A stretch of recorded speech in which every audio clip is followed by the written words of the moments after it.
سلامونه.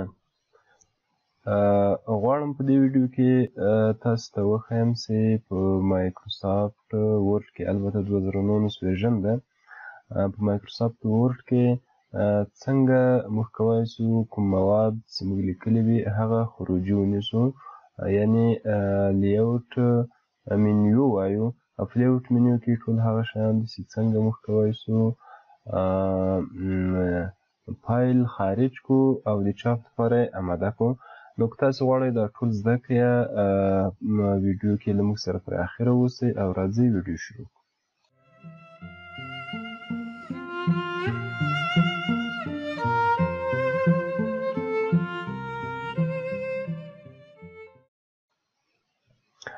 راځو مایکروسافټ ورډ خلاصوو. مایکروسافټ ورډ کې ډیزاین موږ ویلی وو او دې کې پیج کلر و چې ټول پیج ته څنګه کوي، رنګ ورکوي په دې رقم باندې. نو بیرته زه غواړم رنګ یې لرې کړم. او پیج بارډر ده، پیج بارډر لرو چې پیج بارډر کې دغه ټول کارونه که دا وکړي کوم هېڅ به نه وي، که دا وکړي بارډر ورکوي. نو دلته یې بارډر رقمونه ورته ټاکلی شو، دغو ځایو کې موږ ته معلومیږي. او دلته یې رنګونه څنګه کولی شو ټاکلی شو په دې رقم باندې. او دلته یې سایزونه غټولی شو. دلته که وغواړو دا تصویرونه ورته راولو نو تصویرونه هم استفاده کولی شو په دې ډول باندې. او دلته یې وړوکی کوی او غټولی شو. نو دغه ټول دا شیان دي، دا په 3D کې ښکاروي، دا هم دوه طرف ته ښکاروي. نو بل شیډینګ، شیډینګ کې موږ څه کارونه لرو؟ راځو رنګ ورکوو. دا شاته د بارډر یا شاته د بارډر ته رنګ ورکول کېږي. مثلا دا رنګ زه ټاکم او دا د رنګ سټایلونه دي او دلته غواړم دا رنګ ورکړم په دې رقم باندې. نو دا اوکې ورباندې ووایو، په دې رقم باندې به موږ ته څنګه شي هغه پیج بارډر به موږ ته جوړ شي. دلته هر څومره نوشتکه کوو. اوس دلته موږ څه شی لرو؟ دوه هغه لرو، راځو دلته وریم، دوه کالمه لرو چې دا خطکش موږ ته معلومي، یو کالم دې ځای تر دې ځای ده، بل کالم له دې او تر دې ځای پورې ده. نو دغه یو کالم شه. دا اوس په یو کالم کې دا کالمونه په روزنامو او اخبارو یا د ځینې کتابو کې استعمالیږي.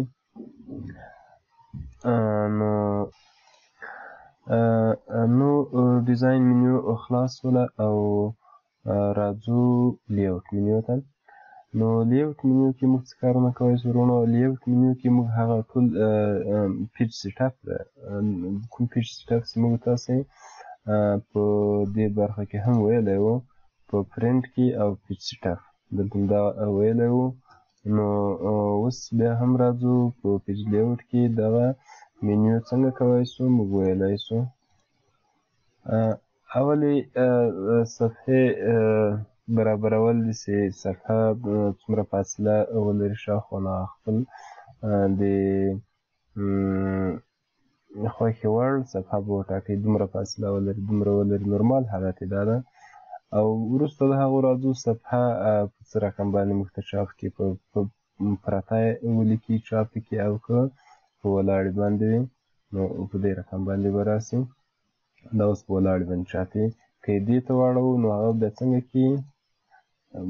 صفحه به په ساره لیکنې پکې راځي. وروسته د هغو لرو سایز، چې سایز هم ډېر مهم دی دلته چې ډېری موږ له څه شي نه کار اخلو؟ له A4 نه کار اخلو. دا کوم سپینې ورق چې دي دا A4 ډېری استعمالوي. نو دا مختلف سایزونه دي. وروسته له هغه یې 5 ده، A6 ده او داسې نور مختلف سایزونه. دلته هم نور سایزونه شته، تاسو کولی شئ اضافه یې کړئ یا د خوښې وړ سایز پکې جوړ کړئ. نو ډېری خلک چې دي هغه له A4 نه ګټه اخلي. A4 که موږ وټاکو په دې رقم باندې به موږ ته چاپېږي. کوم دا سپین جای ښکاري په دې رقم باندې دا صفحه به موږ ته چاپېږي بیا. نو بل راځو دوستانو سایز خو به دې جای نه وټاکو. بل لرو کالم. کالم څه کارونه کوي؟ که دلته موږ چیرې یو کالم وټاکو، ګوره دا اوس یو کالم څه دلته موږ لیکنه کوو، دلته خطکش هم له دې ځایه تر دې ځایه پورې موږ ته اندازه ټاکلي. که دلته ورته ووایو چې خطکش کش کړو مستقیم له دې ځایه هم کولی شو دا نوشتې یا د صفحې اندازه ورته برابره کړو په دې رقم باندې. نو دا یو کالم څه کالم راځو دوه کالمه زه ټاکم. ګوره دا دوه کالمه شو، یو کالم له دې ځایه تر دې ځایه، بل کالم له دې ځایه او تر دې ځایه سره. نو دا کالم چې کله موږ نوشته کوو هر څه چې لیکو دا یو کالم به یو وارې موږ ته ډکېږي، بیا به دویم کالم ته ځي او ری به لیکل کېږي. که زه دا رقم کم یو وارې تر څو دویم کالم ته ورسېږو، ګوره هغه یو کالم ډک څه اوس اتومات راغی څنګه څه دوهم کالم ته خبره ولاړه. نو دوهم کالم کې اوس لیکنه راځي کته به لیکل کېږي موږ ته تر څو دا کالم هم څنګه سي ډک سي. نو که چېرته غواړو چې درې کالمه وټاکو، دې رقم درې کالمه سو. اوس ګوره دوهم کالم تر دې ځایه ده او وروسته به څنګه سي درېیم کالم ته راسي. او که دلته ورته وټاکو چې دا کالم د ښي طرف کالم څنګه که وړ که او د چپ طرف یې غټ که، دې رقم ګوره دا کالم چې څه د هغه وړ څه او دا بل کالم څنګه څه غټ څه.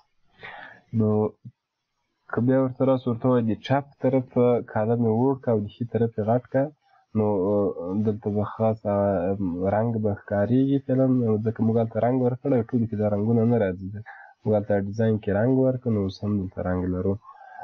نو دا وړکی څه او دې خوا دوه کالمونه یې څنګه څو غټ.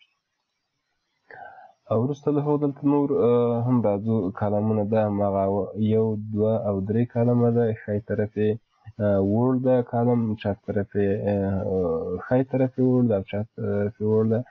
نو دلته په دې رقم کولی شو دلته یې اړولی شو یو بله خوا، او دلته څنګه کولی شو په مابین کې یو لاین ورکولی شو دې ډول باندې یو لاین په مابین دې کالم کې څنګه کولی شو ورکولی شو دې رقم فاصله، لکه څنګه چې مخکې فاصله نه وه پکې اوس څنګه شوه یو فاصله پکې پیدا شوله. نو بیا راځم دلته. نو که چېرته موږ وغواړو چې بغیر له دې درې نه اضافه کالمونه ولرو، مثلا پنځه کالمه ولرم، نو دا اوکې کوم. ګورو پنځه کالمه چې درې کالمه دلته راغله او دوه کالمو نور ځای هم شته. نو دا ډېره اخبار او کتاب او دې شیانو لپاره استعمالیږي چې بیا موږ تاسو څنګه کولی شو ګټه ورنه اخیستی شو. وروسته له هغو بیا راځو کالم ته اوکې کوو. نور سایزونه هم دلته شته. که چېرته موږ وغواړو په خپل طبیعت باندې دغه فاصلې څنګه کړو کمې زیاتې کړو، نو د ټولو نه څنګه کولی شو موږ ګټه اخیستی شو. که چېرته دا اوکې وي او دلته تغییر ورکوو، نو که یو کالم ته تغییر ورکړو اندازې ته دواړه کالمونه به یې ټول کالمونه به یې څنګه کړي فرق کوي. ګوره دا په خپ رنګ دي مګر فرق کوي ورسره، چې هر سایز زه ټاکم ټول هماغه یو سایز څنګه کېږي. خو که چېرې غواړو موږ یو سایز یو کالم څنګه کړو تغییر کړو، او بیا دا ټیک ایسته کړو او دلته به هر کالم کې ځان ته تغییرات راوستلی شو په دې ډول. ګور یو وړ یو بل نو کالمونه ټول څنګه شو فرق یې وکړه. او وروسته له هغو راځو که چېرته موږ لس صفحې ولرو، نو ورته ووایو چې دغه تغییرات په دې ټول لس صفحو کې راوله، یعنې دلته سایز هم تغییر کړو، کالمونه مو ورکړو، دا کارونه مو وکړه. ورته ووایو په دې ټولو صفحو کې څنګه وکړه دغه تغییرات راوله، نو بیا به دا انتخاب یا اوکې به وي. او که ورته ووایو چې نه چېرته چې ما کرسر ایښی ده یعنې موس مې ایښی ده، له هغه وروسته دا تغییرات ما ته راوله، نو هغه بیا راځو دلته او څه شی به ټاکو دغه به ټاکو او ورته څه به وایو، مثلا دلته زه لږ تغییرات هم پکې راولم، دوه کوم یې په دې ډول به ګوره چېرې چې ما کرسر ایښی و پورته 5 پاراګرافه دی او دلته څو 2 پاراګرافه شو، چې یو پاراګراف یې وبښئ کالم یادوم.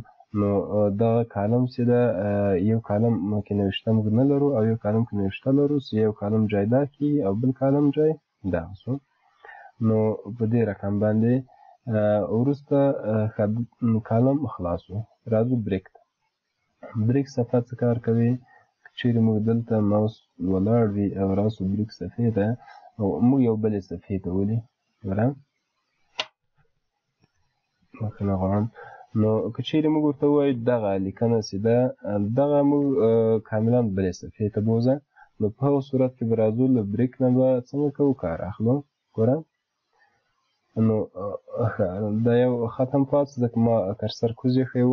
که چېرته دا هم غواړئ باید کرسر دې خواته کېښودل سي او دغه نوشته هم تللی وای. نو هغه دوه کالمه چې ده څنګه سو؟ بلې صفحې ته راغله. دا سو د بریک کار. وروسته له هغو لرو کالم. ښه دا هم درته ښیم. نو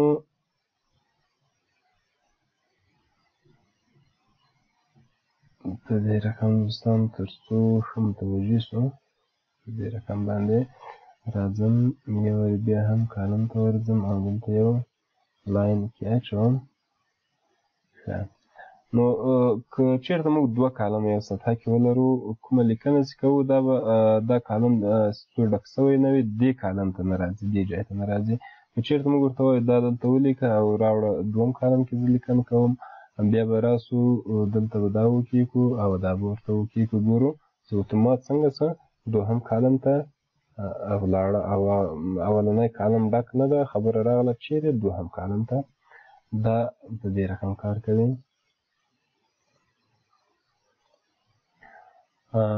ښه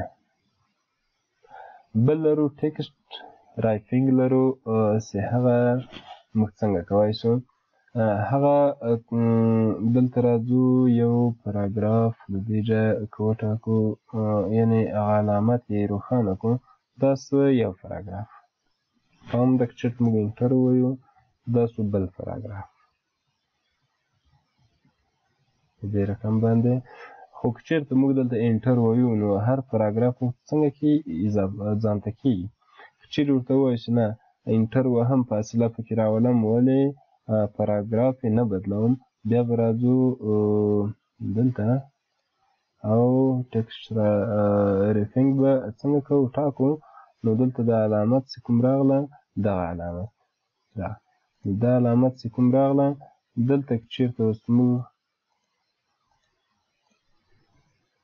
ښه که چېرته موږ دلته انټر وهو نو هغه به څنګه کېږي، هغه پاراګراف به موږ ته څنګه کوي نه بدلوي. یو وارې دا بیا هم پاکوم.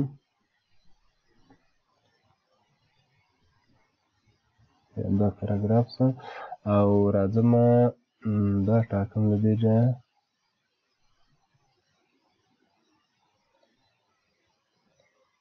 دا ټاکم او دلته خپله لیکنه څنګه کوم شروع کوم.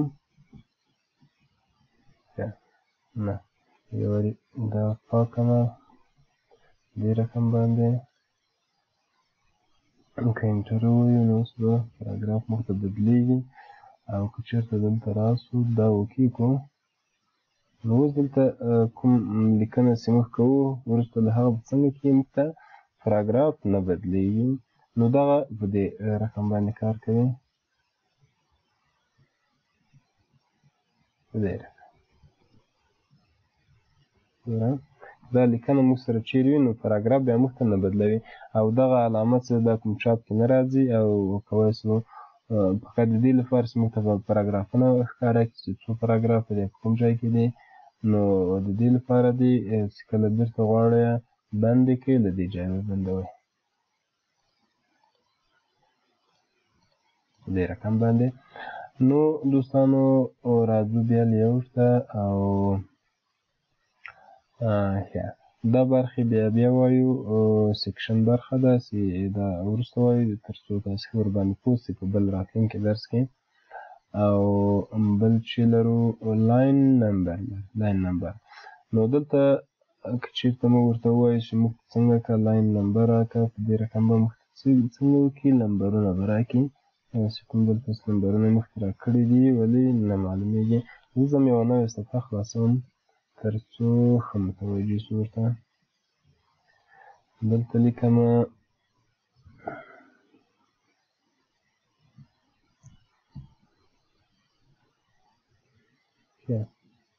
دا مې ولیکله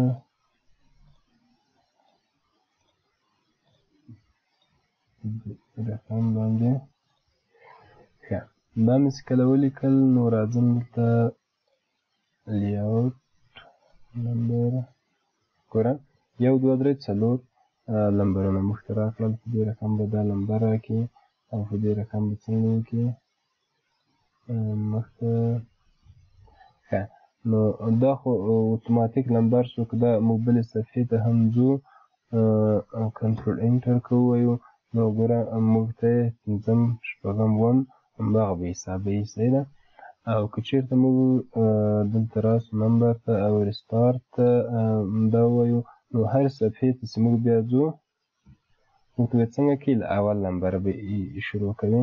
ګوره په دغو صفحه کې هم له 1 2 3 4 پورې راته حساب که. په دې کې یو انټر موږ ویلی یعنې یو خط مو لیکلی د یو حساب که. په دا بل صفحه کې بیا ته 3 راته حساب کړه. دا په دې ډول باندې کار کوي. که چېرې تاسو غواړئ چې هرې صفحې ته ځان ته نمبر ورکړئ نو بیا په دې رقم به یې.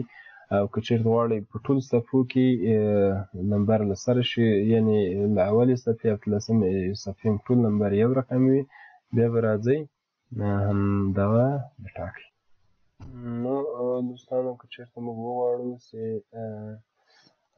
یو خط یا یو پاراګراف څنګه کې نمبر وانخلي نو د هغو لپاره ځو لیاوټ ته او نمبر په هغه صورت کې څنګه کوو دغه کلیک کوو. ګورو دغه پاراګراف نمبر وانخیسته او له دې نه کښته بیا نمبرینګ شروع کېږي او دا هم وروسته وایو ځکه مربوط له هغو بل سره کېږي. نو دوستانو دا و د موږ درس تر دې ځایه. زما په نظر دا درس به تر دې ځایه بس وي تر څو زموږ ویډیو هم ډېره غټه نه شي. 14-15 دقیقې ویډیو شوه. نو راتلونکي نور درسونه به بیا ووایو. کوم دا ویډیو خوښ شوي وي نو لطفا زموږ چینل درسره سبسکرایب کړئ، ویډیو لایک او کومنټونه خپل نظرونه راته پرېږدئ تر څو تاسو ته نورې ښې ویډیوګانې ښه زده کړې آموزشونه تاسو ته نشر کړو او په نشر یې وسپارو. په څښتن تعالی مو سپارم. د خدای په امان.